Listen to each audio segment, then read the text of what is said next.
حدثني أحد المؤمنين قال وأقسم عليه فيما أذكر، قال قبل أن تقع الفتن قال الرجل من نابلس قال رأيتنا، هو يتكلم عن نفره، ندخل المسجد الأقصى، اسمعوا، قال رأيتنا ندخل المسجد الأقصى والمسلمون في كرب عظيم وبلاء، ورأيت أرض المسجد مفروشة بصور العلماء المشهورين، كل المشايخ المعروفين صورهم على الأرض يدوسها الناس،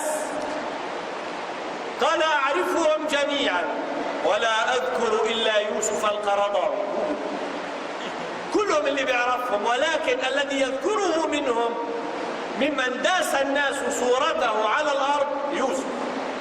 قبل الفتن؟ قبل الفتن.